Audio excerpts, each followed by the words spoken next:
recording. We're recording. Alright, so hi everyone, and welcome again to my audio-visual channel. My name is Gabriela Handal. I'm a draftsman and your host for this podcast, A Conversation About Art. With these conversations, I am doing long-term research on the meaning of art and beauty through conversations with colleagues in different artistic fields. Today, I bring you episode 111 with artist Heather Personett. If you enjoy this video, please like and share all the videos and subscribe because these actions are very helpful. You can help even further by checking out the links in the description. Heather, welcome to A Conversation About Art. You are episode 111. Please tell our listeners and viewers who you are and what you do. All right. Well, thanks, Gabriela. As we were just saying, it's really nice to see you. It's been a long time. Yes. I'm a figurative sculptor. I work primarily in clay, and I am also a sculpture teacher in New York City. I direct the sculpture program at the Grand Central Atelier, as well as I'm an adjunct faculty member at the New York Academy of Art and the Fashion Institute of Technology. All right, you're teaching in so many places. I feel like that is such a good thing.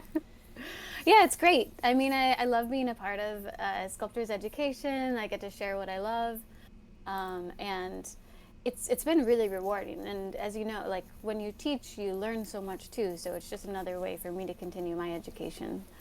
Yes. In a previous episode, somebody said that teaching is almost like a selfish thing in a way because it's like you have to. And I mean, I've definitely experienced that. Like, I kind of have a small aversion to it because I'm scared of kind of like, it makes me very nervous because I want to do it right. But then when I'm doing the research, getting ready for a class, and then when teaching the class, it's like, I am learning so much. Oh, yeah. Yeah, definitely. You're like, I'm getting more out of this than I think you are. Yeah, exactly.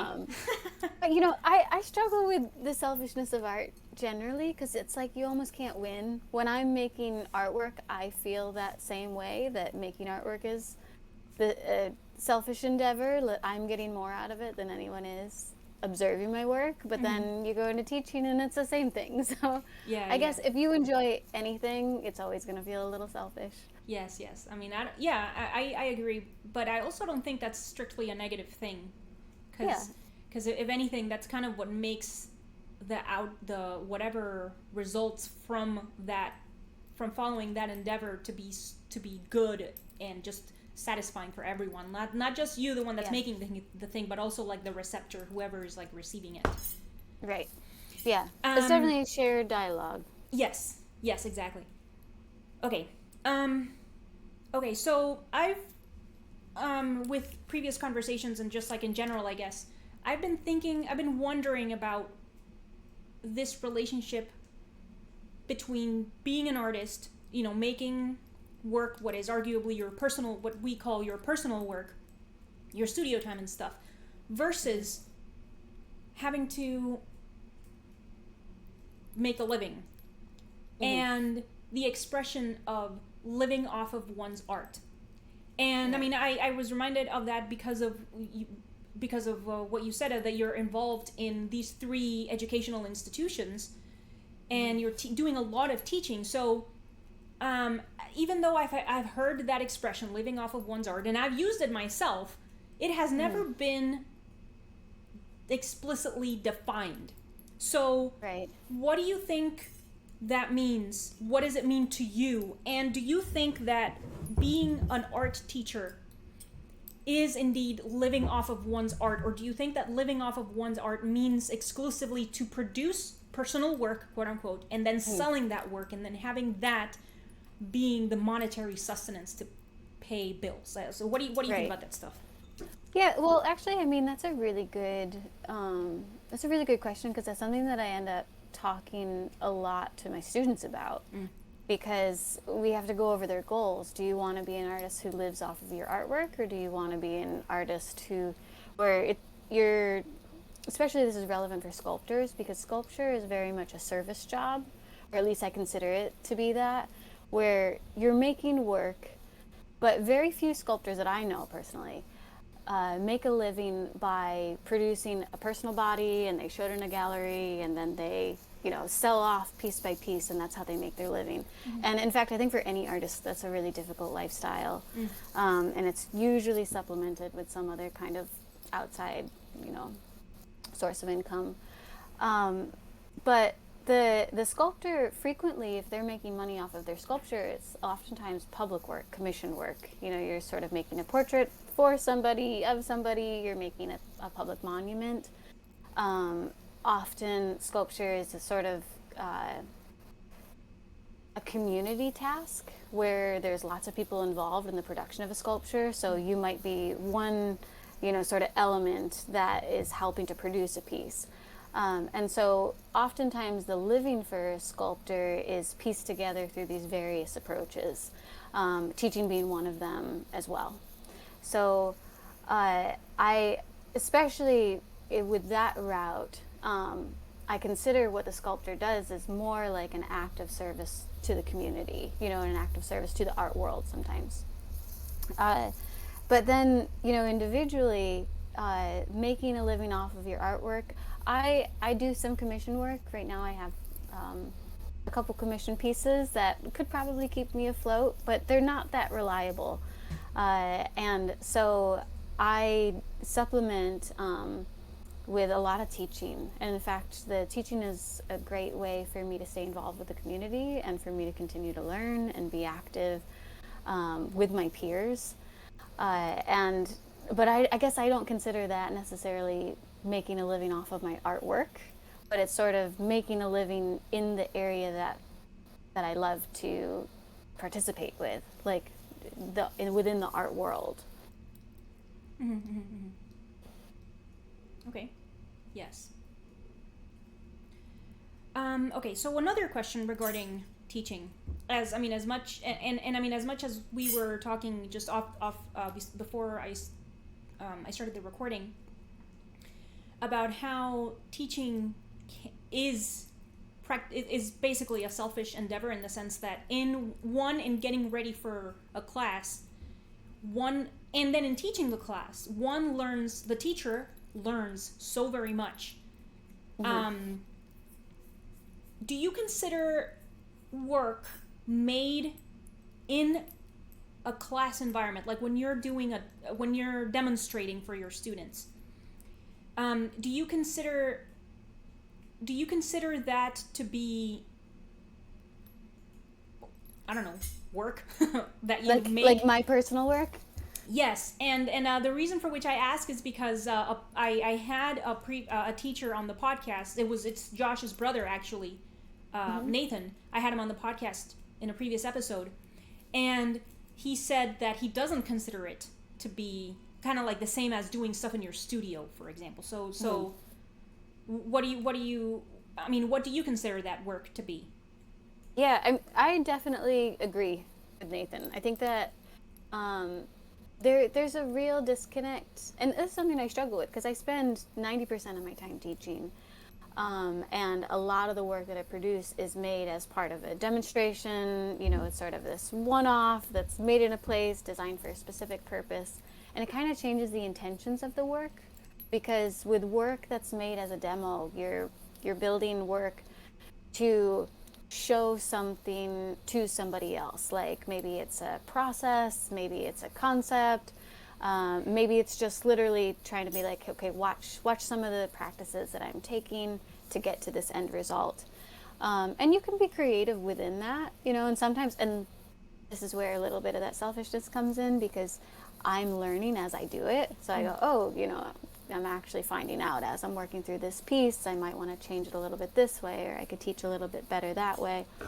So it certainly can aid in the function of later work, but it never quite feels like personal work, because I think that work that's made in the studio, and you might feel the same way yourself, like when you're exploring an individual topic or your own creativity, it's driven from this outside source, of something that's coming within you, something that you want to communicate.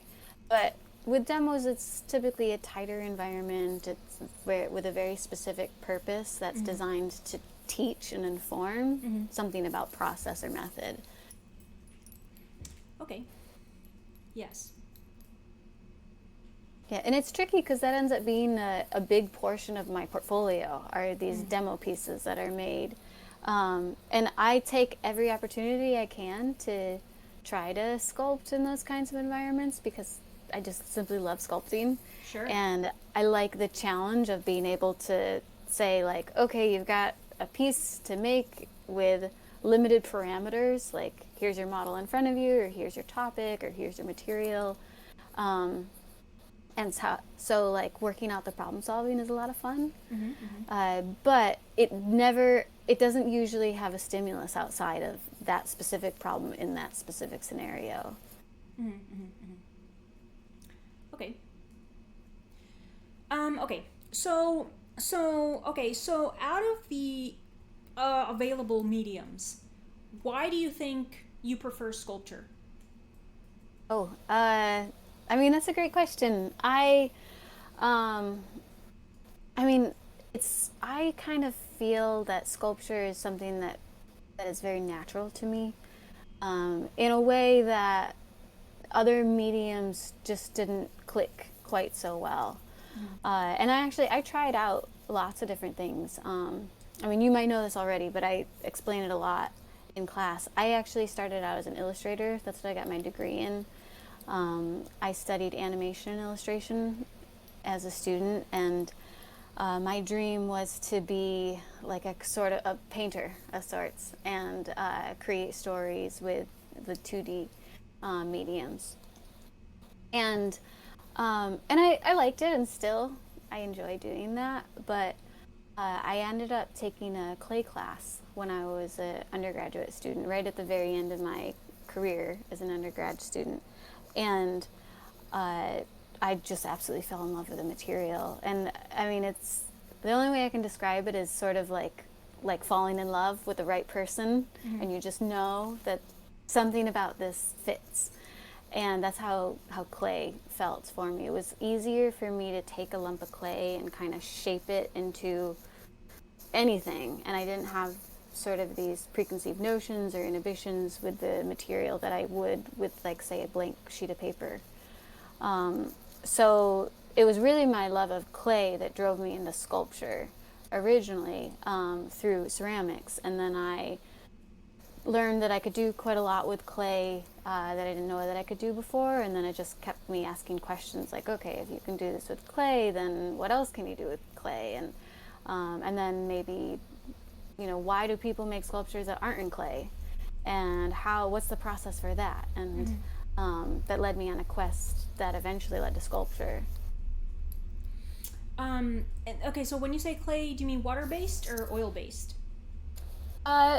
Typically water-based. So is the water-based the one you teach with? Yep. Yeah, although we do different ones. Like, for instance, at FIT we use oil-based clay. It's a little less messy, easier cleanup, less maintenance in between. But my preferred material is water-based clay. But I mean, it's also, I think, the naturalism of the material. Like, it feels a little, I don't know, closer to the earth. That sounds really cliche from all clay people. But, things like paper and wood and stone are all like natural earth materials. Sure. And I think there's something that feels really beautiful about using those kinds of materials in a piece. And clay is just one of the friendliest out of all of them to manipulate. Okay. But all right, just give me a minute. So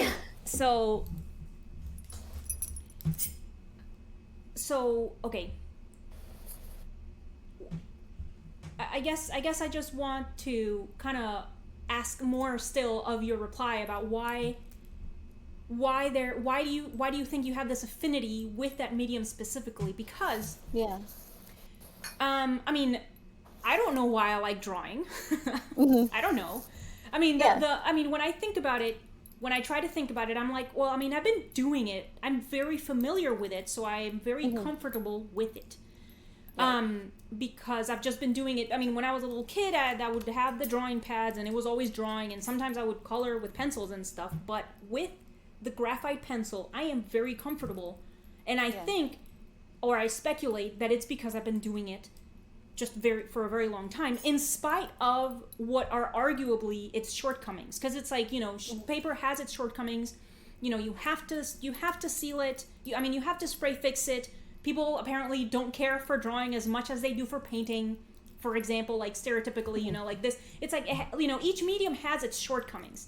So, for example, if I wanted to argue against sculpture, it's like, oh my God, it takes up all this space. Who is going to buy it? It has to be, like you were saying, it has to be a public piece. Who has the room for a sculpture? You're going to have a thing that's gathering dust in your apartment or your house or whatever. Like all of these things that you can argue, and I mean, for the artists themselves, you need so much room. You have to clean it all the time. Even, it doesn't matter even what medium you're using. You could be using wood, you could use the paper mache or whatever it is. It's kind of funny, but it's just very dirty. So it's like, So I guess, why do you think that you like sculpture in spite of that? Yeah. You're absolutely right. The practical justifications for sculpture are few and far between. And I think that any sculptor's got to be a little crazy because they know that it's expensive, it takes up space, it's time consuming. The skill that sort of has to come before the creation of any sculpture is really time intensive.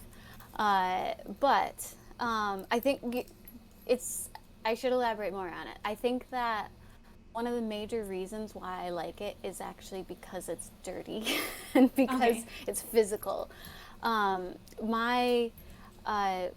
of the gripes that I actually had with doing 2D work was that I felt that I wasn't in tune enough with the material. So I would lay something down, and maybe this had to do specifically with my own path because my education in 2D was geared a little bit more towards digital. My teacher was as fantastic as a teacher she was.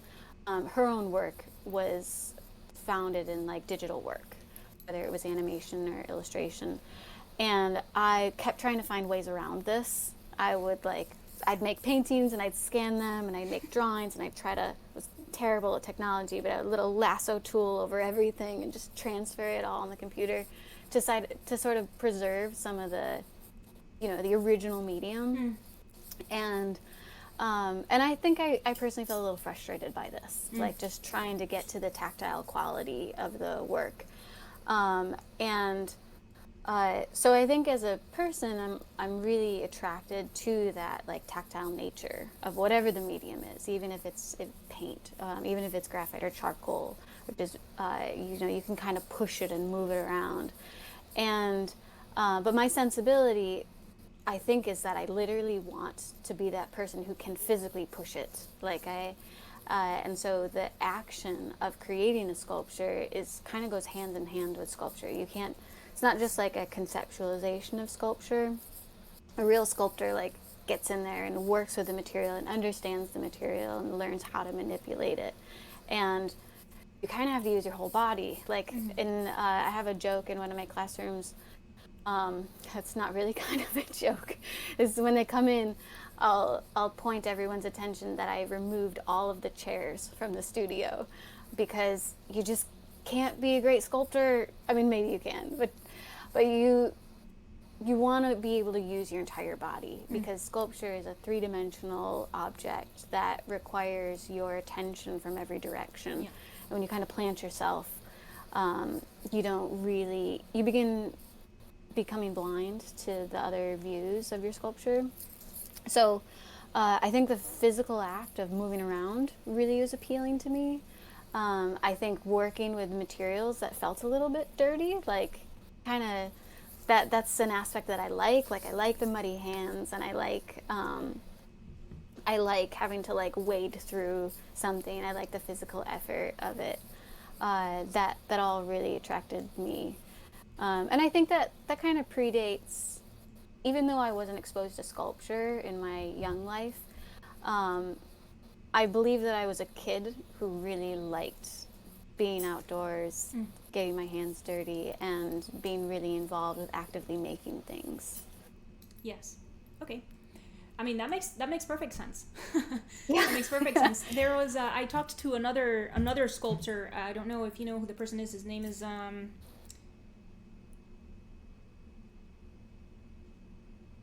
damn it. He has the name Harvey, but I'm not the teacher. Harvey, first name or last. I don't. Brett Harvey? Yes. Could it be? Oh my god. Yeah. Him. Yes. And he was like, that was embarrassing. But the thing is that he was, he's another sculptor that I had on the podcast, and he talked about how it's like, why am I gonna try to draw the thing when I can just make it? Yeah. Well, honestly, for me, it's faster.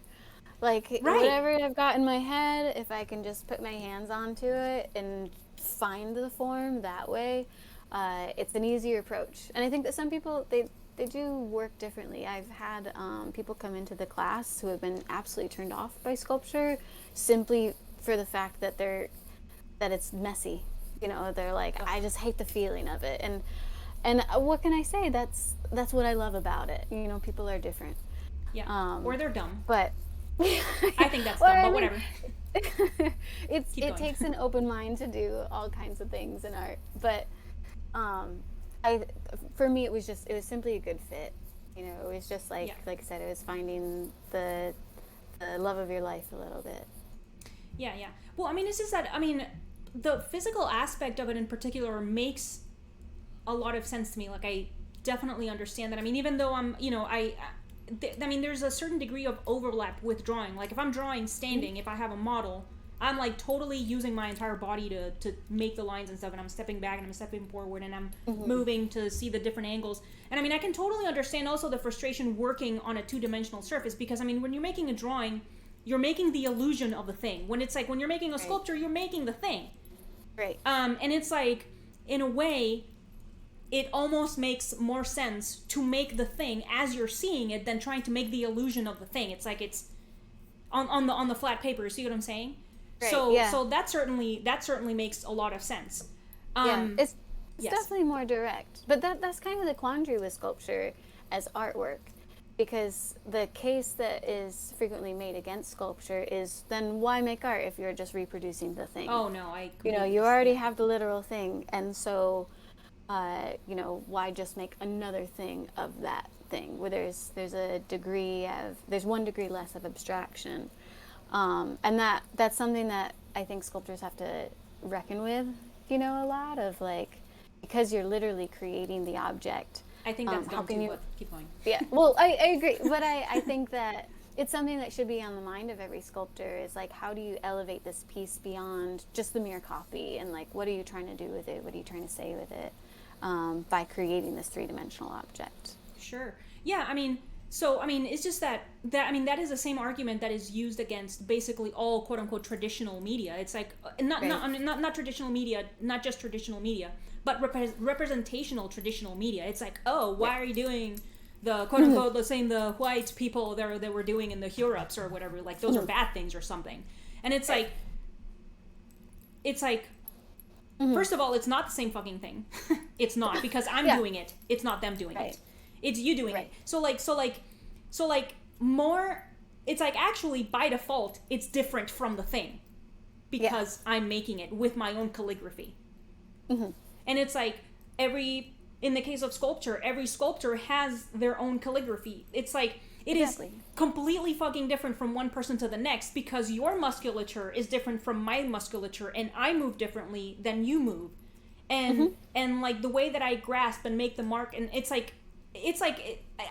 get annoyed at that kind of argument, because it is so fucking stupid and facile. It's like, no, it's completely fucking different. It's like, that is why there's two, because that is that one and this is this one. You see what I'm saying? Right. It is a completely different object. It's like, it is so frustrating to me when I hear that kind of shit, because again, it is such a cop-out to the problem. Whatever you think whatever the person who posits that argument thinks the problem is, it is a cop-out. It's like, oh, I'm just not going to do anything. Okay, don't fucking do anything, asshole. Fine. I'll do it. You know what I'm saying? I just get frustrated. Well, and not only that, everybody sees the world differently, and everybody is going to be attracted to different elements of the world Right. differently. So you're kind of doing your own curation without even realizing it. Right. You know, what are the subjects you choose? What are you attracted to? What are the parts of that subject that you like more than, maybe somebody else doesn't even notice it at all. And that's kind of your job, is just to be authentic to that and draw that out. Right. Yes. So I agree with you. Yes. Yeah, it makes me feel good that you agree with me. Okay. Okay. All right. So, okay, Mrs. Personett, what is art? What is art? So I knew this question was coming, and I gave it some thought, but I had not come up with an answer. And I can see how you can make a 111 podcast episode podcast about this topic, because it's kind of the unanswerable question. So what is art? I believe that art is a construction of, or rather a creation that is made by people to express something about their experience of the world. Whether or not it's music or poetry or visual arts, theater. I think that there's something that's got to be inherent to humans that drive us to make artwork, and that what we're really trying to do is we're just trying to express something outside ourselves to reach to other people. Yes. Okay, I like that. Yeah. Okay. Why do you think we have this desire to express whatever it may be via a work of art? When of course there's just like talking, for example. Right. That's also a good question. I think that it's probably because our brains don't stop running. like I think that we obviously we take in the world and we experience things, and we all have similar experiences, but it has to go through this filter, which is our emotions and our maybe even our body, our brain. You have to rationalize it, you have to consider it, and experiences kind of like sit with you longer than the present moment. We carry things, and I think that's really heavy, and that's a lot to go around with. And expression through any medium is like a form of releasing that.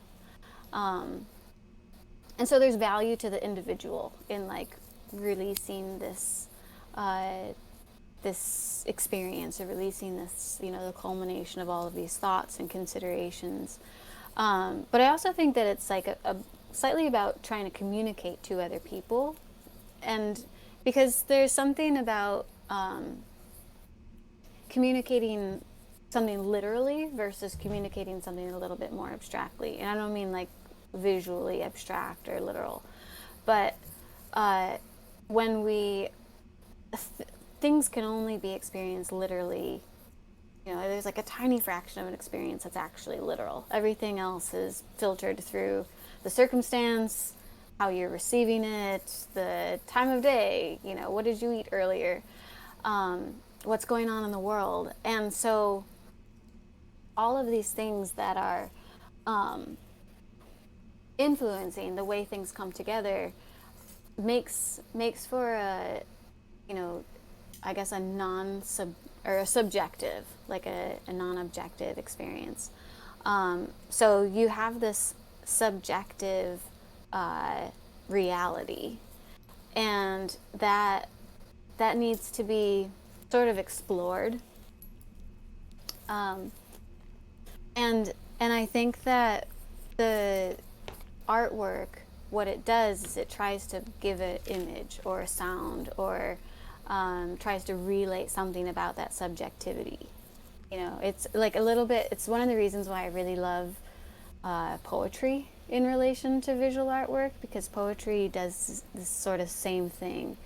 It operates on a lot of different levels. Like, you have the first level, which is pure aesthetics, like an aesthetic language. How do the words sound? What are the rhythms? Maybe what's the meter? And then second is what is the poem saying? So like what's the story of the poem, the thing, the actual literal thing that it's describing. And then third is sort of the, I guess, what art is, or what art I think tries to achieve is reaching outside of what it's actually saying. So like, what does it inspire in you, and what does it evoke? So I think that artwork, or the desire to create artwork is about trying to get to that third thing, like about trying to reach the untouchable, like the non-literal aspect of a thing and communicate that. Yes. And somehow we understand each other most of the time. Yes. Okay. Okay, I like that a lot. Okay, so let me see if I understand. So I'm gonna try to like paraphrase it, okay, to see if I get it. So we, humans pick up on reality on an experience via their body, their senses, their mind. You store it in your memory, and then you think about it, you remember it, and when the experience goes through the filter of our body, so via the senses, via the mind, thinking about it, like digesting it, it's stored in your brain and this kind of stuff. It kind of, it's like it's not exactly like what happened. Because, we know that memories are apparently very inaccurate. Or prone to inaccuracy at least. But then the way the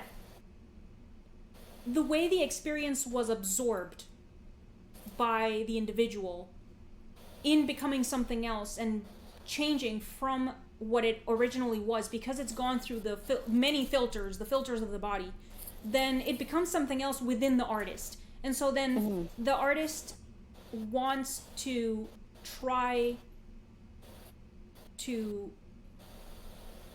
talk about that, specifically how they experienced the reality. And then that is what they try to kind of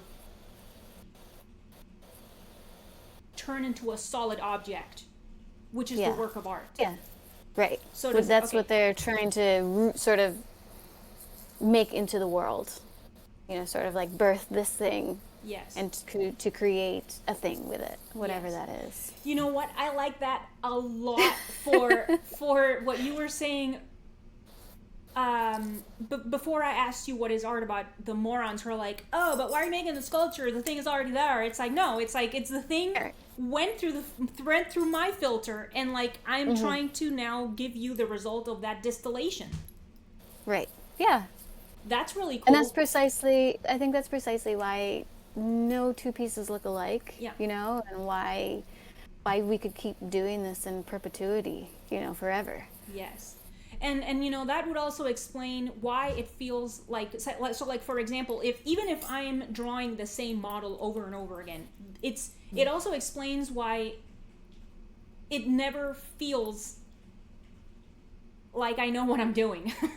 Because in a way I kind of don't, because it's a different reality. So like if I'm drawing somebody today, for example, it's like, okay, I made a drawing. But then if I'm drawing them tomorrow, it's a different day. It's a different time of day. I ate something different, like you were saying, and I might feel differently as well. They might feel differently. So then that is just like a handful of the variables that I can think of probably many more variables that are present that change reality, even though the two people involved are arguably the same people. Even if I'm like in the same studio, for example. Yeah. That's cool. I also think the more times that you face it, the more things that you see too. Yes. Like, I've made portraits of some of the people that I see every day, and it's like I'm seeing them for the first time. Yes. Once I start to investigate, I go, oh, how did I never noticed this before? Like, how did I never see that? And that's kind of like the fun thing about nature, I think, is that it never gets more boring. Yes. It's like always, you could infinitely zoom out or infinitely zoom in, and it just gets, stays complex. There's always more to notice and appreciate. So, yes. that's kind of the cool thing. Like, you don't get bored with it. Yes, yeah. That's also a really good I don't know, example to what we're talking about. You know, I modeled for Robert Armetta in one of his classes at the academy, and you know, classic amateur is like, oh, she moved the pinky moved a quarter of an inch, like this type of stuff, like the model moves because they're breathing or whatever. And Armetta was like, you know, I have had still lives surrounded by like plumb lines. So I don't know if it was him or somebody else or whatever. I don't know if it was like a story about another, whatever. The thing is that there has been situations where an artist had a still life, meaning something that arguably doesn't move, surrounded by plumb lines, and when the artist came in the next day, it just looked different, and stuff was not aligned to the plumb lines. And it's like, I really like what that is alluding to, which is things that obviously move, like, you know, I'm moving right now. That moves. But things that are still also move, like, with time. Because time passes and things change a little bit. And I'm not sure exactly where I'm going in with that, but I like it a lot because, like, this quality of change of everything, even inanimate, even, you know, arguably inanimate objects like a rock or, you know, a stool or whatever. Still life made out of plastic fruits, you know. I don't know. What do you think about that? I like it a lot. What do you think about that? No, I think that that's really cool. I mean, even your relationship to it changes, you know? Yes. So even if they're in the same exact spot, your relationship to it changes, which is kind of hard to chase. That's like sort of one of the challenges of being an artist. I'll go into a piece and one day I love it, and then the next piece I come in and I'm like, this is the worst thing I've ever made. I can't believe that I was ever doing this. You know, why did I think this was a good idea? When nothing on my sculpture changed from the day before to the next day that I walked in on it. And so I think even our emotions towards the objects can change. It's also a variable, for sure. Yeah, but also to your note, I actually really enjoy it when I'm working from a model and the model does move. Yes. It's a lot easier in sculpture to have a moving model. So, because we don't care, like, especially the way that I sculpt is not based on contours or anything.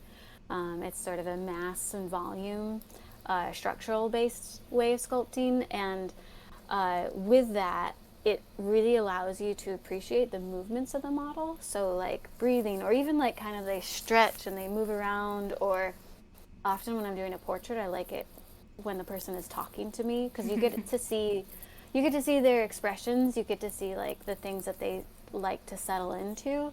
Because really, what's the point of a portrait if not to capture the person, not just like, you know, this object, but like who they are and how they move and what are their tendencies, and like, are they pleasant or are they sour, or, you know, are they serious? That's like the fun stuff. That's like my favorite aspect about trying to capture somebody, is trying to pay attention to their movements. Yes, that's awesome. Yeah, it's cool that, because I mean, that's what can I call that? Because I mean, I like to stare at people. Artists have a bad habit of that. it's because of what you're saying. So then when I have a model, I mean, when I have like the privilege of having a model, it's like, how cool that I get to stare at this person because of exactly of what you're saying. Because like, you know, like just like even if they're good at sitting still, just like the shapes of everything and the coloring of everything or whatever. I mean, this just like the appearance of the person is like, I could also just stare at them and not draw for the 3 hours. I could also do that, you know, because that's typically the 3 hours or whatever. But I was also reminded of the first time that I modeled for Dan Thompson, he kept talking to me, and in the break, I was like, you know, I'm usually really good at sitting still, but you keep talking to me. And he was like, yeah, I'm doing it on purpose because I want to see what you know, like what you were saying. It's like, because that's also information that informs the work that you're making. You know, so so I mean, I'm sure that if I mean, maybe it doesn't happen as often because hopefully you have, or even if you don't have very experienced people, it's like it is a pretty common amateur mistake that they'll be like, oh, but the model moved, and it's like, why is she breathing? Like this type of stuff, and it's like, Yeah. first of all, everything moves, like we were just saying. Yeah. Mm-hmm. But that is just information that will enrich your work. So you should actually just leave the model be, and instead maybe you can move, or maybe you can focus on another part and just kind of take the whole of the whole entire person that is modeling for you.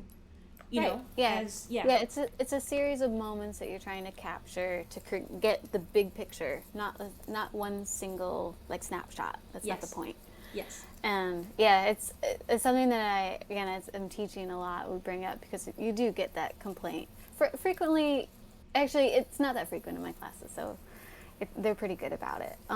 But when they do, you're like, yes, it's because we have a living, breathing model, and that's my favorite kind of model. So like, I prefer it that way.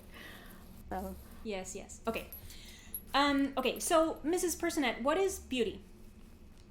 What is beauty? So that's the other hard question. I mean, I feel that I have maybe my own personal answer to what I am attracted to as beauty and what I'm seeking as beauty, but I really think that you can find beauty in anything. So I guess the way that I think about beauty is that it's less of a characteristic or a trait and more of an experience. So beauty is the experience that is had by the person, So it's something that brings you outside of yourself or inspires something in you. So the things that inspire me and that I find beauty are frequently derived from nature, which is why I work representationally most of the time, because I'm really interested in trying to get a little closer to understanding what it is that's in front of me, because I find everything in front of me to be beautiful. And so, nature's kind of built with this internal harmony of just how things go together and how various nature is. So that's what I like to look for, but somebody else might be attracted to totally different things. They might be interested in the ways that the world is, incongruent and like disharmonious. And maybe they find beauty in that, or maybe they pull beauty out from that. Because I really think that beauty is less a thing and more of the act. Okay. Yes. Well, I also like that a lot, particularly because after having listened to lots of people talk about it and thinking about it, I mean, in the podcast, because as you know, I am at 100 and plus episodes now, and that's amazing. Yeah, it's awesome. Congrats. Yeah. Well, it's just that it's awesome because like sometimes it is extremely refreshing to hear something that is not beauty is in the eye of the beholder, even though that has been the answer of a lot of people. But it is extremely refreshing when somebody does not say that, because I'm personally tired of that, and I think it is not the answer to the question, because it does not explain what beauty is. It just says that it depends on who is looking at what, and it's like, okay, sure, sometimes that is the case, but anyway, what I was trying to get to is that after having listened to a few people talk about it, of what they think beauty is, I also agree, and I've also come to I think I'm coming to the conclusion that it is an experience rather than something that you look at. Yeah. And I particularly like that because it completely trumps the thing about how beauty is in the eye of the beholder and how stupid of an answer that is. And you don't have to agree with me. That's fine. If you, I mean, and I mean, it's not that I don't agree with that, because I just said that of course there's some degree of it's like, of course there's variations in taste. Mm-hmm. But I think that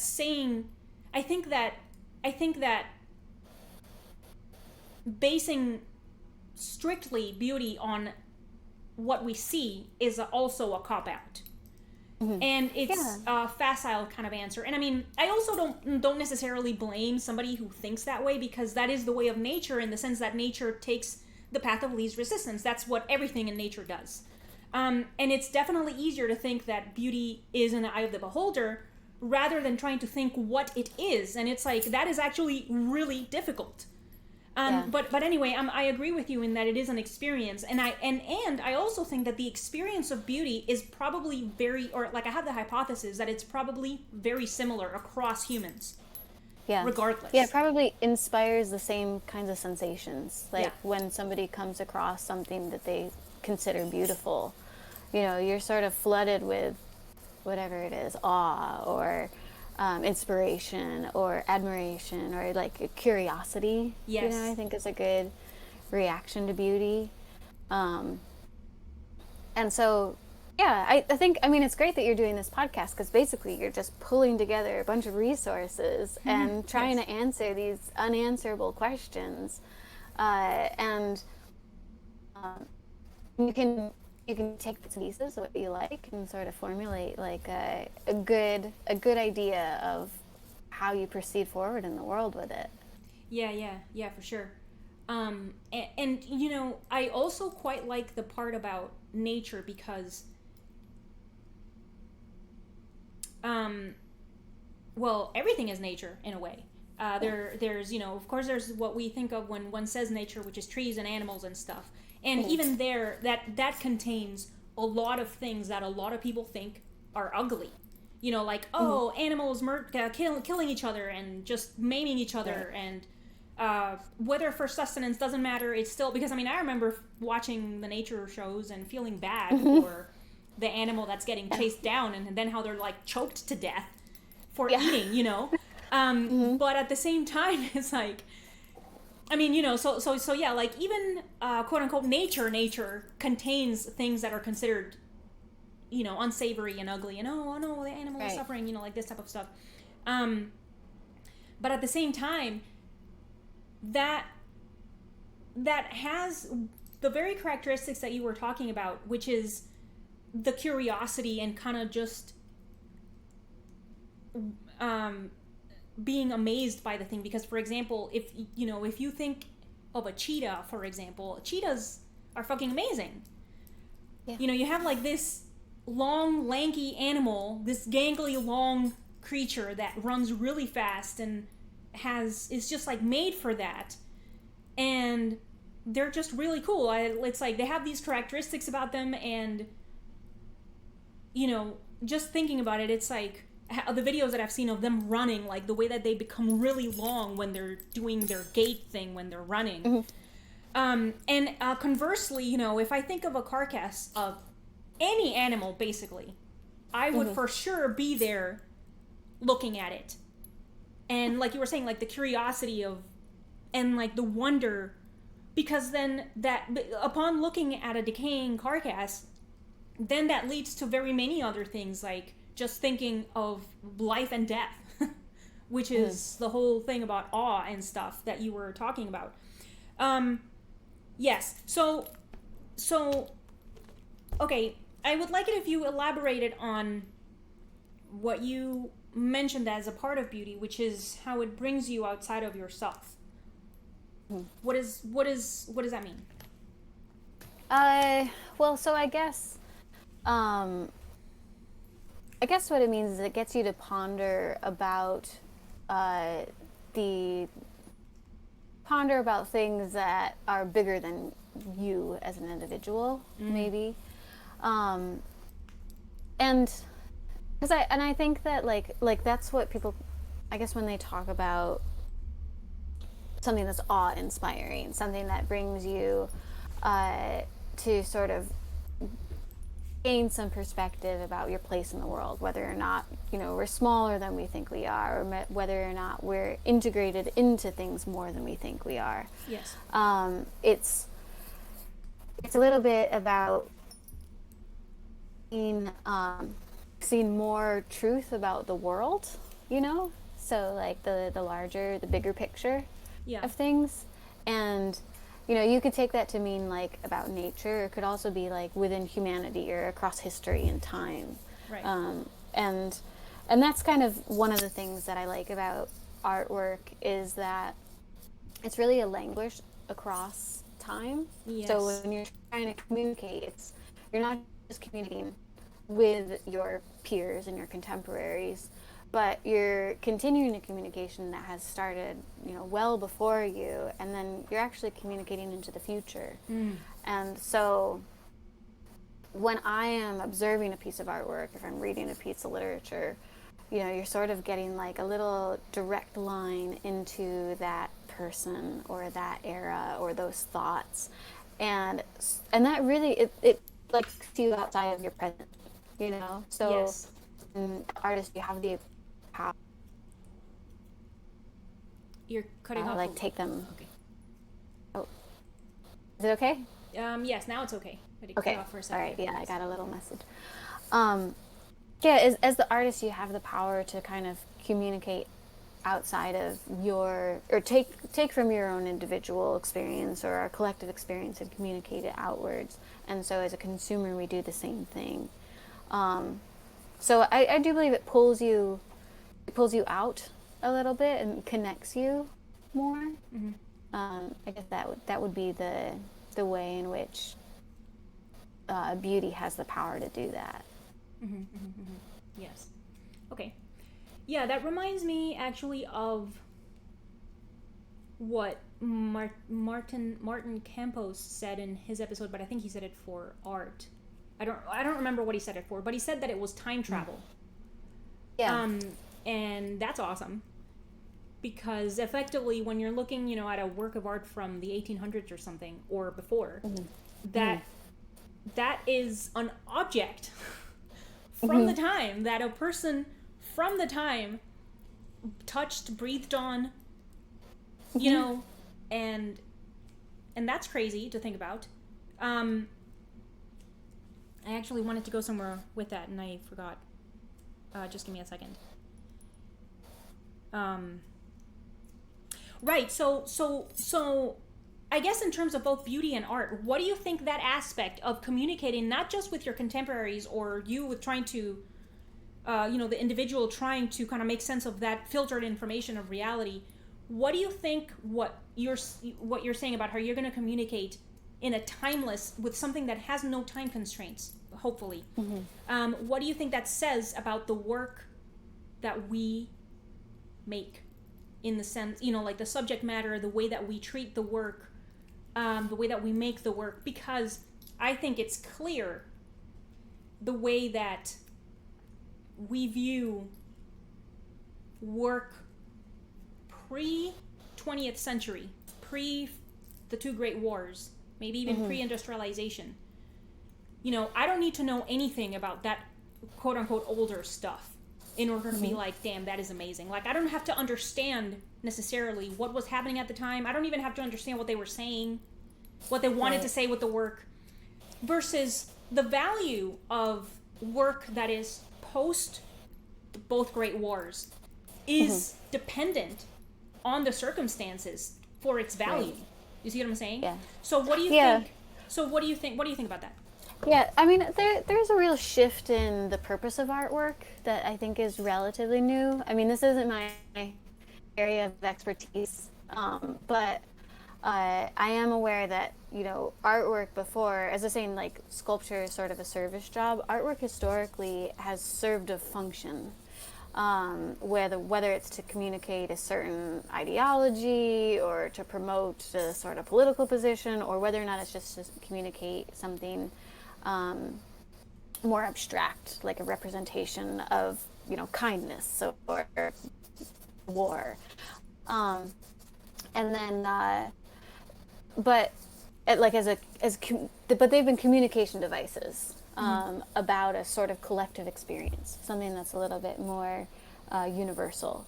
And then, as we've approached modernity, the artist as the individual has become the subject matter, or very topical events have become the subject matter.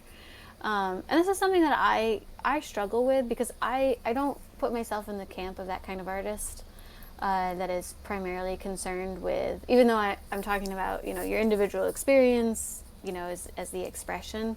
that's going to come through no matter what. Like who I am and what I've chosen and how I express, that I don't need to force it. It's like if I'm just doing what I do, it'll show itself, it'll reveal itself. And so I need to make that the subject of my own personal artwork.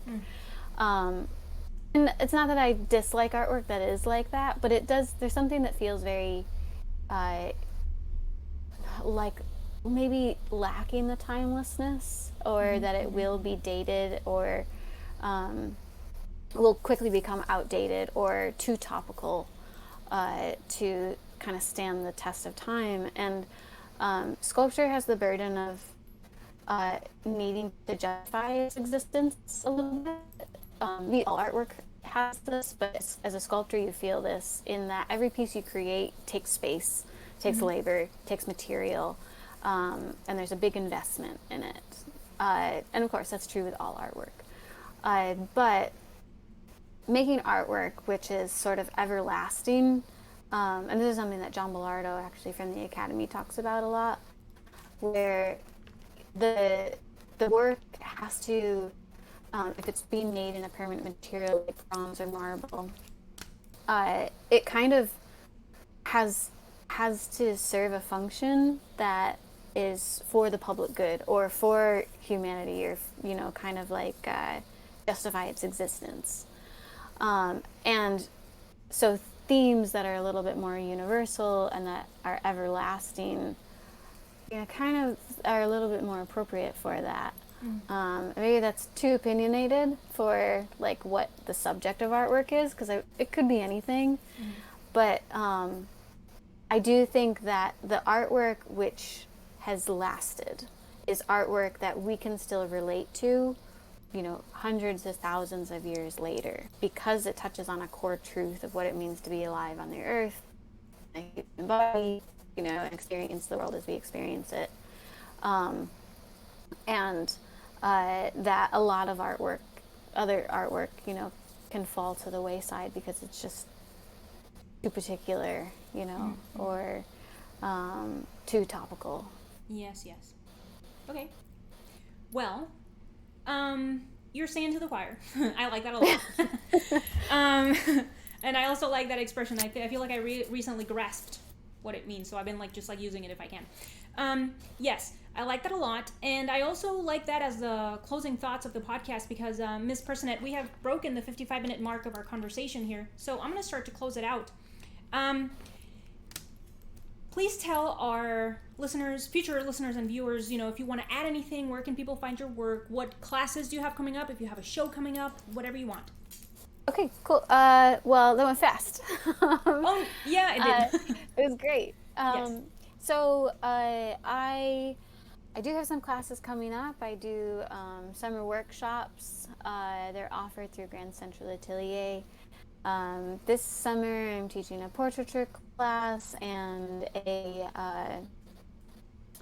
relief class, which is really kind of exciting. It'll be drawing the figure and sculpting the figure in relief, so you can kind of see the parallels between drawing and sculpture, which are very, very related to each other, as well as a botanical relief class where you're kind of doing almost plein air sculpting into the clay, like you would with a still life. So those are some classes I have coming up. But otherwise, you can find me on Instagram. Sometimes I'm sharing my things on there. A lot of the commission work that I'm doing right now is private, so I can't share what I've been doing. But hopefully soon, in about a year, I'll be able to reveal some things. And otherwise, I feel like as an educator, I'm always really happy to talk to the community about sculpture and artwork, and I love talking shop with people. I love talking art. So anybody who wants to reach out, I'm happy to do so. Okay, that's lovely. All right. So thank you very much, Heather, for talking to me today. Thank you everyone for listening. If you want to support Heather and my podcast, you can do so through the links in the video description, so check those out. And all right, so thank you everyone, and I'll see you in the next episode. Bye. Thanks, Gabriela.